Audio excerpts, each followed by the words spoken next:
teacher, I know for a fact I didn't have any money, and you don't get paid until, in my district, well, you don't get paid until the month after school starts. So how are you supposed to get your classroom together?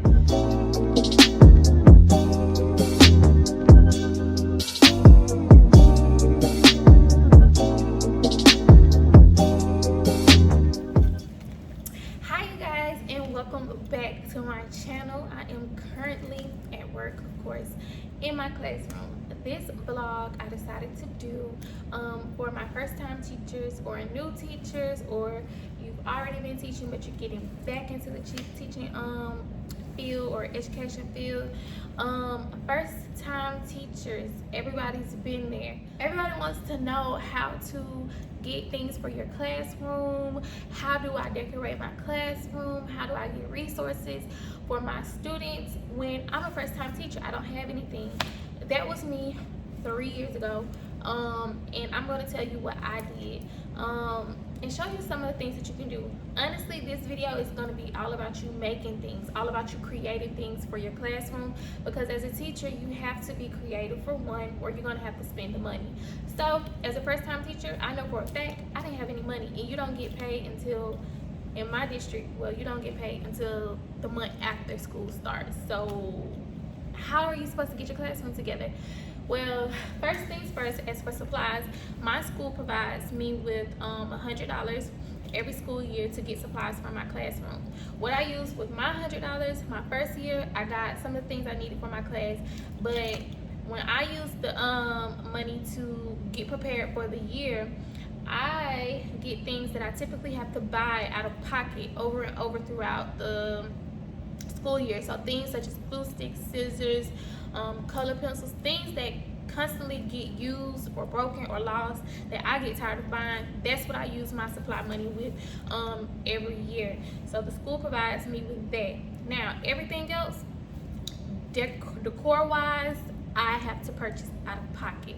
So you get creative. You find things on Pinterest, Google, take other people's ideas and make them your own.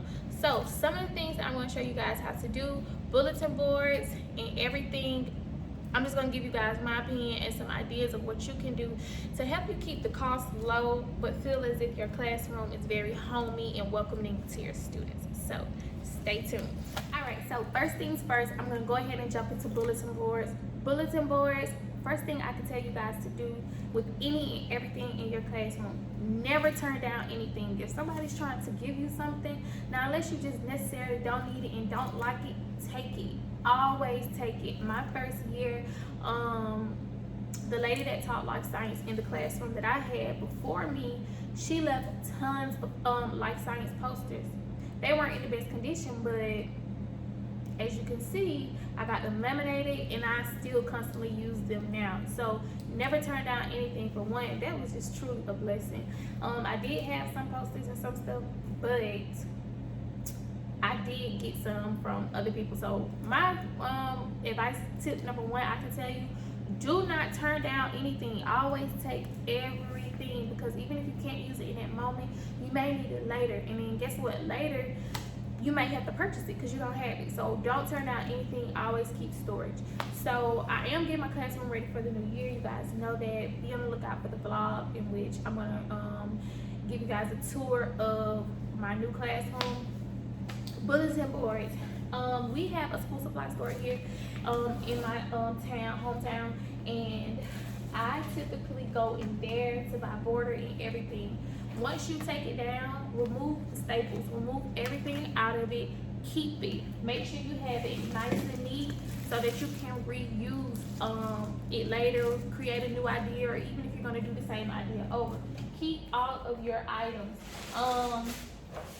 This right here, these are huge snowmen. Like, these packs here come with everything for you to do your bulletin board. Yeah, it may be maybe $10 to $15 for it, but guess what? Laminated now is very sturdy for a long time before you use it. Okay, so those are my ideas. So every time you have to redo your board, you don't have to purchase or create something every time. My bulletin boards this year, these two, I'm about to just pull something out of here and throw it on the bulletin board, make it look cute, come up with some type of ideas or whatever I have in here, then create it. So with that being said, you can create things for your bulletin boards. Get on Pinterest, be creative, use the supplies and the materials that you already have or your school provides you with. Something else you have to get creative with, things around your room. Up here you do see my word wall. I made that out of construction paper, prints off the computer. I typed it up, printed it out, cut it out, glued it on, laminated. I have a word wall now. This is what I use as my word wall, and it may have cost me, of course, the printer ink at the house, a glue stick, and I got it laminated here at the school. Very time consuming, but hey, if you rather your time or your money, you choose what you want to use, what you want to do. And I've used this for, at this point, 3 years. Every year I use it. That's one way. You have to make stuff if you're not willing to pay. You gotta make it, okay? So, some more decor. Use things around your house to decorate. These letters used to be in my college dorm room. Of course, I don't want them in my house now. So guess what? I brought them to school. Now my podium is decorated. Something else. As for things, as for decor around my room, yes, I have paid for it, but I've also saved it so I can use it another year. If you didn't know, this was the theme for my classroom last year, and I'm just really reusing it and reorganizing it to make it look new. What I like to say is, same decor. The students haven't seen it before. These are new kids, so they have not seen it before. Something else that I have created, hall passes. It was time consuming. However, I created my own hall passes in order to, one, just it looks better to me. It matches the theme of my room, and it kind of was cheaper than me actually buying the hall passes in the teacher supply store.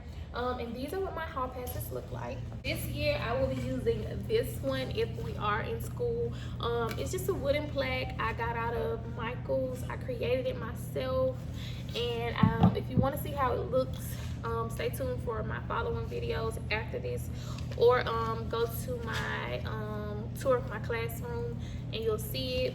These are just the simple hall passes. These little wood slacks were maybe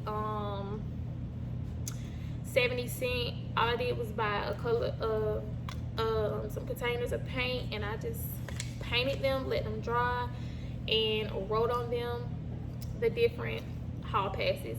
Put some yarn on it. So maybe this was a $15 project, and guess what? Now I have hall passes for multiple years versus the plastic ones that everybody has. They get old, they get damaged. These were sturdy and they last all year last year. So that's one way you can save money. I love to take things from around my house. I used to have lights on my patio at my house. So this year what I'm deciding to do is I'm going to hang them around my bulletin board or in my reading center to create a nice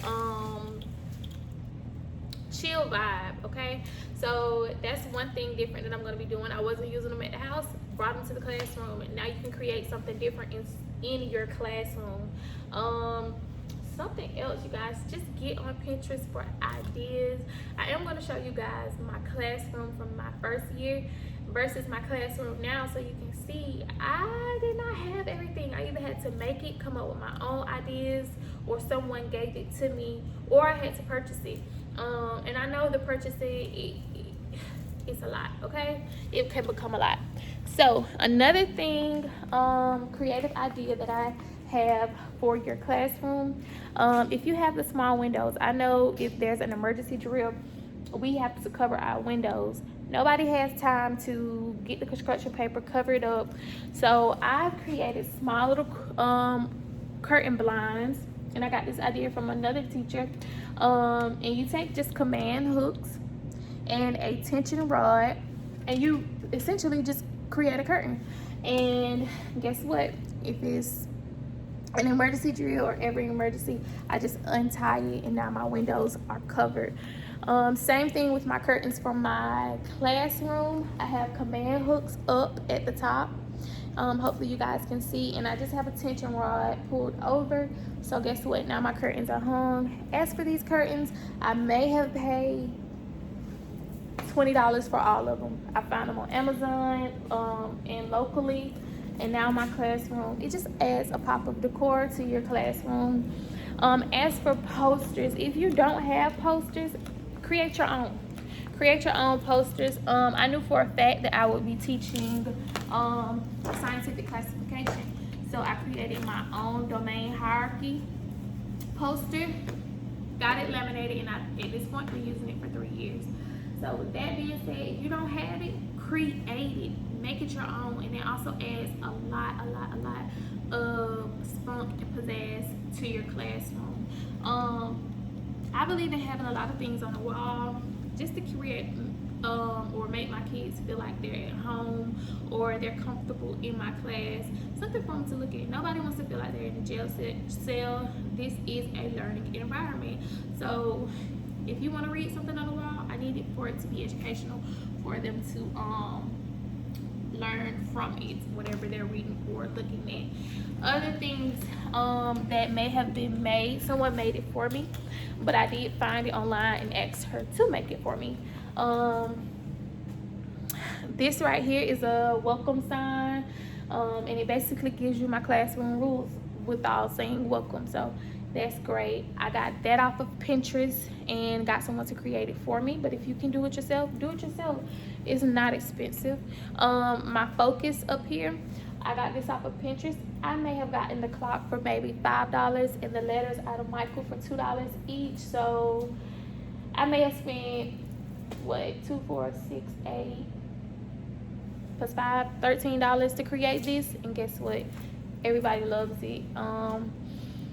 So with that being said, hopefully you guys have seen some of the things in my classroom that have allowed you to create things on your own or to make things on your own for your classroom.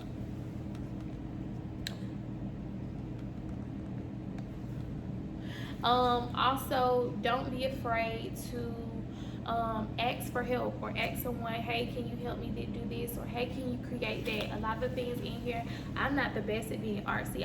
I can give you the idea, but I can't produce it myself.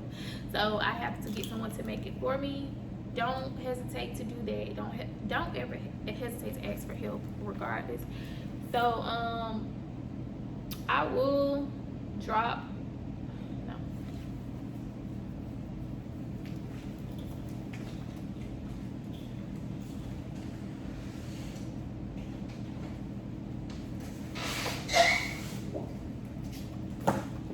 another idea to help your kids. I do run stations in my class room. I will give you guys some ideas of how I run stations or a video or some teaching strategies I do use in my classroom. One of the strategies I use or materials that I use is dry erase boards. What I use is if you don't have money to purchase the dry erase boards, which I didn't, I went to the store and I purchased some white, what is it called? Some white poster boards. These poster boards are like $2 or $4. I brought them back to school. Free resource. I let the librarian laminate them for me. And guess what? Now I have dry erase boards. Huge dry erase boards at that for my students. Place markers at the desk. That's one thing that you can use in order to cut costs, or if you just don't have it. That may have cost me $2 to $3 by the time I bought the poster boards. And of course they laminate for free here at my school. Other than that, if you guys need any ideas or anything that you need to do, in the back of my class, something real simple, is my lost and found right here. This is my lost and found. Inside of my lost and found is only a milk crate and a sign that I made that says lost and found. So now you have something that was nothing and you made it something. So with that being said, I hope you guys have enjoyed this short vlog, something quick, something easy. Just create your own things, you guys. Create whatever you have. Another thing that I created was my stool. I do need to get it cleaned up and stuff, but this stool, the teacher before me left it behind. She didn't want it. Guess what I did? I painted it real nice, added a cushion to it, a fur cover to it, and guess what? I have my own personalized stool. It adds so much spunk to my classroom, and I may have paid for the spray can and the cushioning. I may have paid $10 to do this stool. So, and guess what? I've used it for multiple years, so I don't mind paying for something if I know I'm going to get multiple uses out of it for my classroom. So, with that being said, you guys, I hope you enjoyed this short vlog, but I hope it gives you some ideas of some things that you can do. Don't hesitate to either reach out to me or another teacher or anybody if you need help as being a first-time teacher as to getting your classroom together. Resources, don't be afraid to ask for them. I can't give you my resources, but I do teach 7th grade life science. I can give you the resources that I can. If you want, just reach out to me. My email is down below. And I teach 7th grade life science for you guys that don't know. But some of the resources I can't share with you because they're given by my district, and you may need logins or have to pay for it. So with that being said, don't hesitate to ask. As a teacher, don't hesitate to get online and to quickly find something. Just as you found this video, I'm pretty sure there's more that you can have or that you can find with ideas. Get on Pinterest, Google. Use your imagination. You're a teacher, you can do it. With that being said, that will be the end of this vlog. I kept it short, simple, and sweet, but hopefully I did share some ideas with you guys in order to get your classroom ready for this school year. You guys stay smart, stay safe, and don't forget to like, comment, and subscribe to my channel. Share with anybody else because you never know who this may help. Bye-bye.